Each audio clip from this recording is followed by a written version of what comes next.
Hello guys, welcome back. আমি জাহিদ। তোমরা কি কখনো কাঁচা কদবেলকে মাটির নিচে রেখেছো পুরো 24 ঘন্টার জন্য? ওটা কি রাখলে পেকে যাবে নাকি নরমাল থাকবে সেটা আজকে আমি দেখতে যাচ্ছি। গাছ থেকে কদবেল পারবো এবং মাটির নিচে ওটা পুরো 24 ঘন্টা রেখে দিব। তারপরে আমরা দেখবো ওটার অবস্থা কি হয়, পেকে যায় নাকি নরমাল থাকে। তাহলে বেশি কথা না বলে চলো ভিডিও শুরু করি। তো তোমরা এখানে যে কদবেল গাছটা দেখতে পাচ্ছ, এখন আমরা এর ভিতর থেকে একটা ফল ছিঁড়ে নেব। তারপরে ওটাকে 24 ঘন্টা মাটির নিচে আমরা রেখে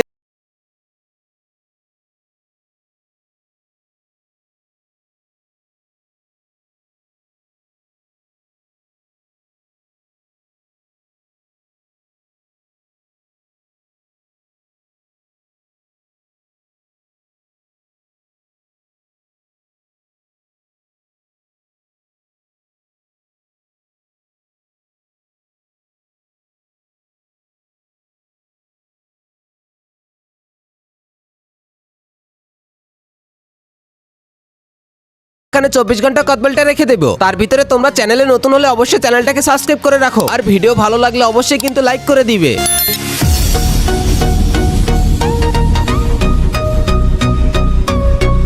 এবার আমাদের শুধু 24 ঘন্টার জন্য অপেক্ষা করতে হবে, তারপরেই তোমরা রেজাল্ট দেখতে পাবে। তাহলে এটা পুরো রেডি, আমরা শুধু অপেক্ষা করি।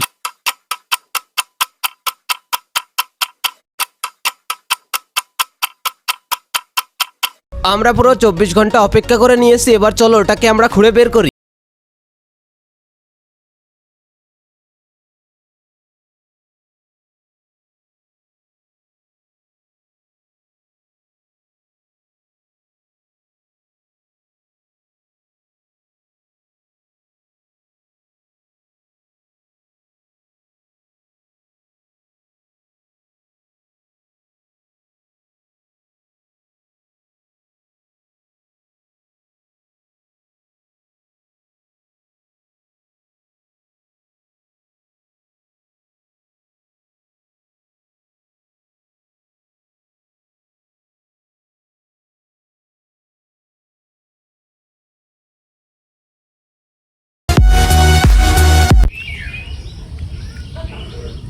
গন্ধ কিন্তু অল্প অল্প খাচ্ছে, তার মানে আর কিছুদিন রেখে দিলে হয়তো পেকে যেত এটা। চলো এটা ভেঙে দেখি এটার অবস্থা কেমন আছে, অল্প পেকে গেছে নাকি ফুল কাঁচা আছে।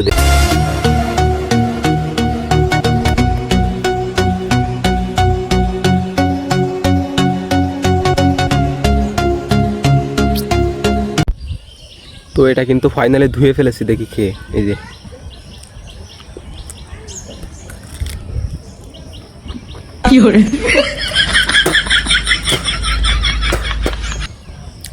ভাই এটা প্রচুর কষ, এখনো সেইভাবে পাকে নাই, অল্প অল্প পাকার মতো হয়েছে, বাট খাওয়ার মতো হয় না এখনো।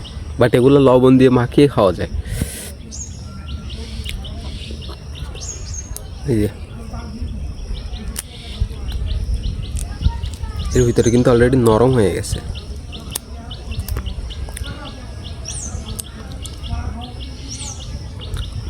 এই যে